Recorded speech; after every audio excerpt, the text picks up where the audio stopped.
If you've noticed yourself pulling away from people, not in anger, not in grief, but with a quiet, almost polite retreat, this question may already be circling you.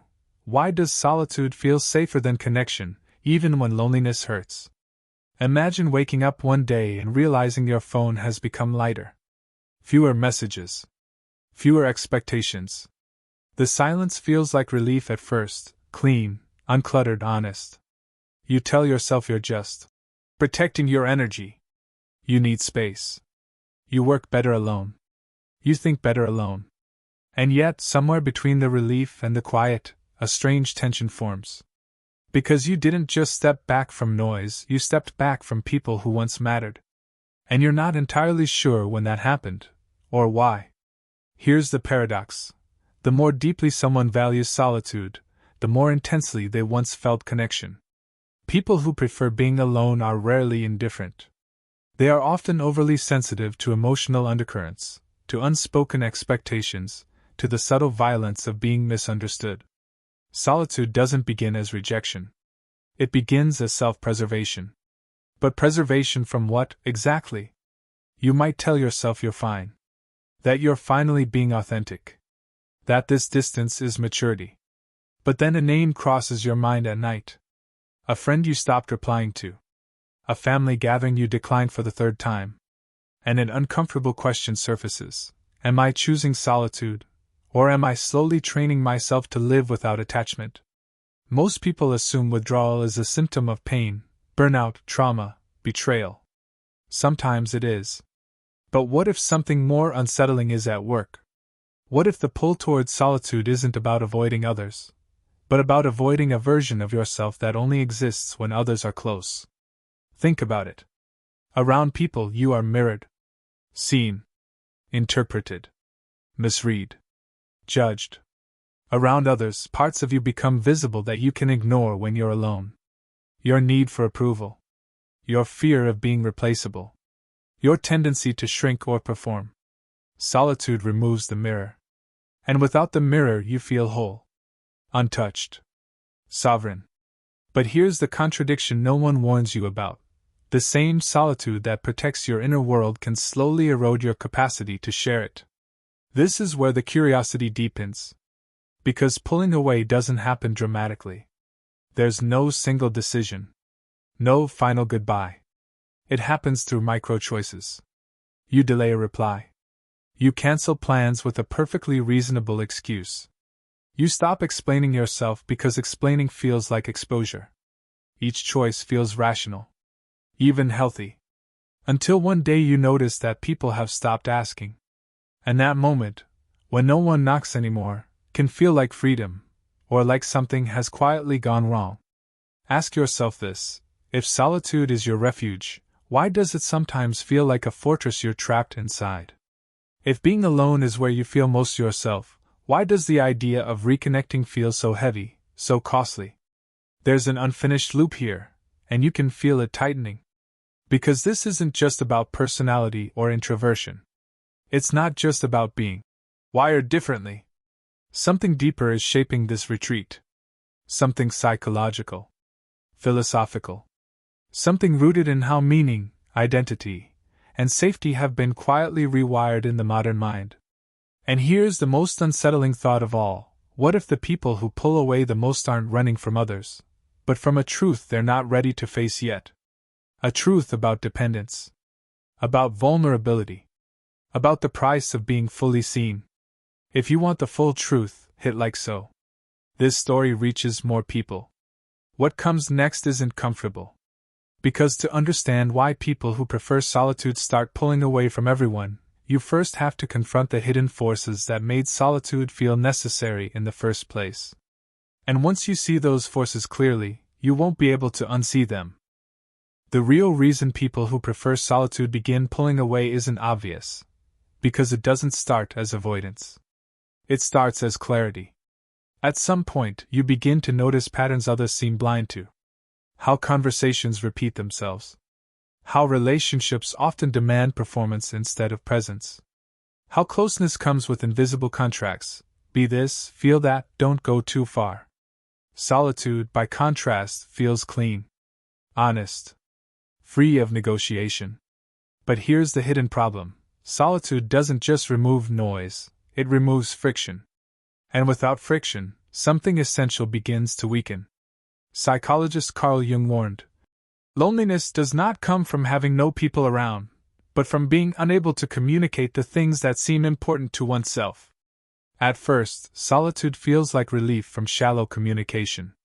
But over time, it can quietly become a place where you no longer practice being understood at all. This is where philosophy deepens the tension. Friedrich Nietzsche observed, "He who cannot obey himself will be commanded." People who pull away often believe they are reclaiming sovereignty. And in many ways they are. But Nietzsche also understood the danger.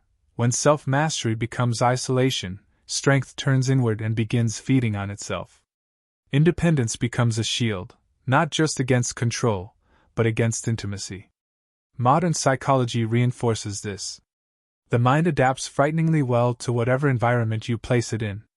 When you choose solitude repeatedly, your nervous system learns that safety equals distance. Connection starts to feel invasive, not nourishing. Even warmth can register as a threat.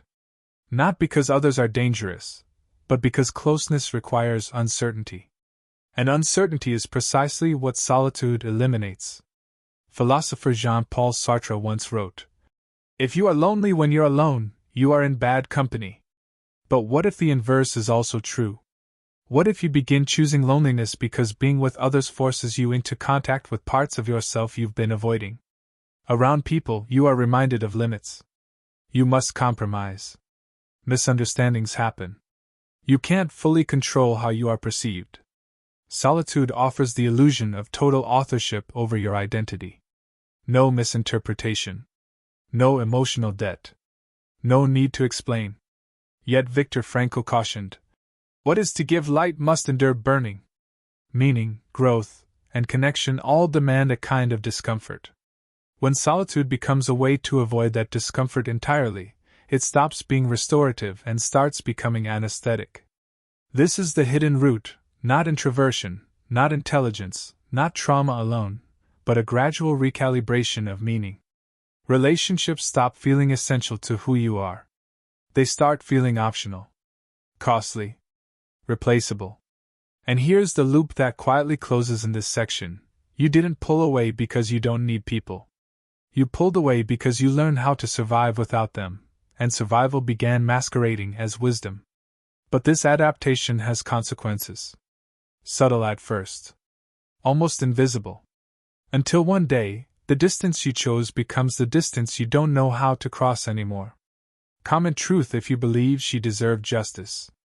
In the next section, we'll confront what this quiet withdrawal does over time, how it reshapes perception, dulls desire, and changes the very way reality feels when no one is close enough to challenge it. At first, nothing looks wrong. Your days feel quieter, more efficient. Your mind feels sharper without the constant emotional noise of others. You tell yourself you've finally eliminated distractions. But what you've really eliminated is resistance, and without resistance, the mind begins to fold inward. This is the consequence no one talks about.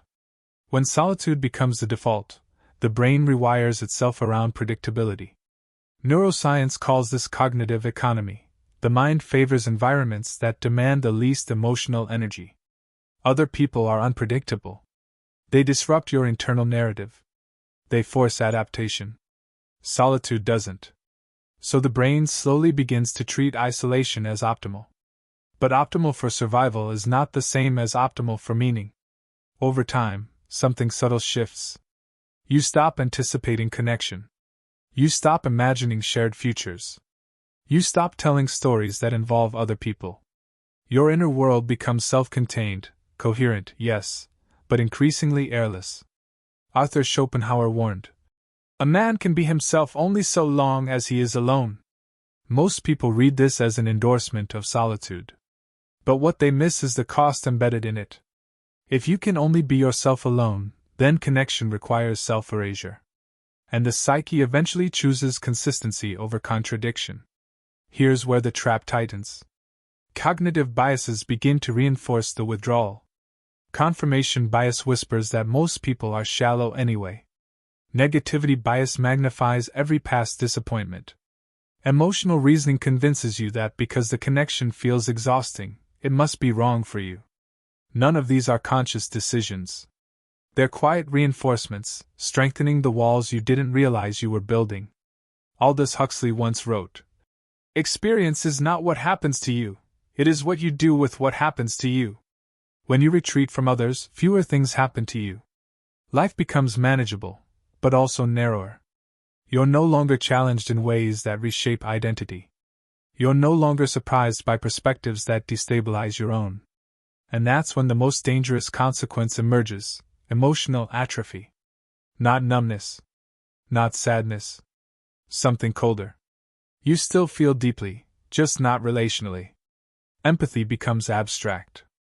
Attachment feels theoretical. The idea of needing someone starts to feel embarrassing. You don't miss people. You miss the idea of who you were when connection still felt possible. This is why reconnection begins to feel impossible. Not because you've forgotten how to talk, but because your internal world has adapted to not being interrupted. Other people now feel intrusive, not enriching.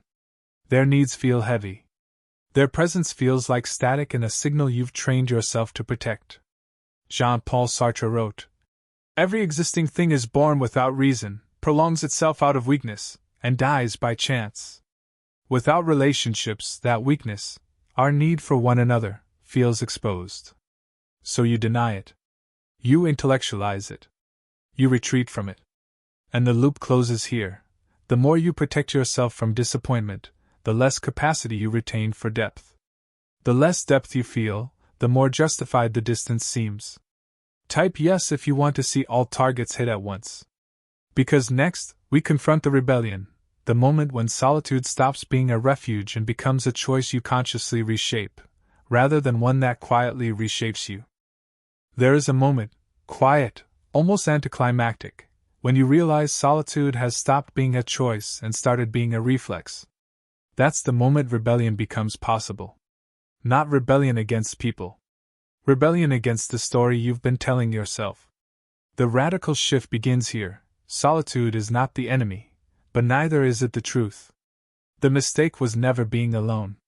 The mistake was letting aloneness become your only safe state. Viktor Frankl survived conditions designed to erase the human spirit, and still concluded, "Man is not destroyed by suffering. He is destroyed by suffering without meaning." What solitude quietly removes is not pain, but meaning created between people. When there is no shared friction, no witnessing, no relational risk, suffering loses its shape. Growth stalls. Breaking free doesn't mean becoming more social. That's a shallow solution. It means becoming selectively vulnerable. Here's the counterintuitive truth: depth doesn't come from constant connection, it comes from intentional exposure. One honest conversation. One moment where you don't optimize for control. One relationship where misunderstanding is allowed to exist without triggering retreat. Carl Jung warned, "The most terrifying thing is to accept oneself completely." Solitude made that acceptance easier, too easy. Because without others, there's no contradiction. No feedback. No challenge to the self-image you've curated. Rebellion means reintroducing contradiction on your terms. You stop asking, "Do they deserve access to me?" and start asking, "Am I avoiding growth by staying unreachable?" History is filled with individuals who withdrew, recalibrated, and returned, not softer, but clearer. Philosophers who isolated themselves didn't do so to disappear. They did it to refine their vision before re-engaging with the world, sharper than before. The practical shift is small, but profound. You don't reconnect widely. You reconnect deeply. You don't explain yourself endlessly. You let yourself be misunderstood, and stay present anyway. You don't abandon solitude. You stop using it as armor. This closes a critical loop. Solitude was never meant to replace connection.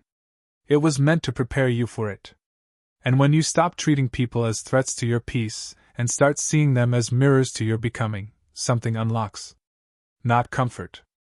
Not easy. But agency. Share this video so communities understand what was hiding. Because what remains, the final truth, is not about others at all. It's about what happens the moment you stop confusing safety with freedom. Here is the truth most people never reach, because it requires letting go of a comforting illusion. You didn't pull away because people disappointed you. You pulled away because solitude gave you something intoxicating, the feeling of control over your own existence. When you're alone, nothing interrupts your inner order. No one challenges your narrative. No one reflects parts of you that feel unfinished, contradictory, or dependent. Solitude feels like freedom because it removes exposure. And exposure, to the mind, feels like danger. But freedom without exposure is not freedom. It is containment. Friedrich Nietzsche warned, "Beware that, when fighting monsters, you yourself do not become a monster, for when you gaze long into the abyss gazes also into you." Solitude becomes that abyss when it is used not to deepen life, but to escape its uncertainty. You begin protecting yourself so effectively that nothing can reach you. Not pain. But not transformation either.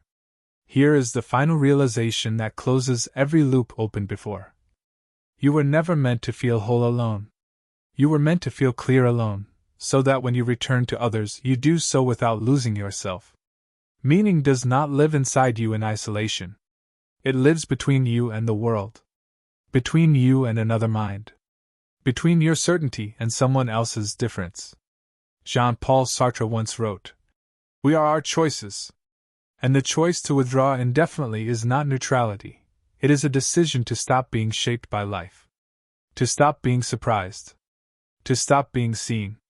This is why the deepest loneliness often hides inside self-sufficiency. The moment you confuse safety with freedom, solitude becomes a ceiling instead of a foundation. But when you understand its real purpose, everything rearranges. Solitude refines you. Connection reveals you. And meaning requires both. You don't need more people. You need one place where you allow friction again. One space where you let yourself be affected. Because the ultimate truth is this: the self you're protecting cannot fully exist without a relationship. And the moment you stop running from that FAC, your solitude stops being an escape and becomes a source of strength again. If this shocked you, comment "Awaken" below. Like this if it made you see your solitude differently. Comment, what was the moment you realized you were pulling away? Subscribe so you don't mistake isolation for clarity ever again.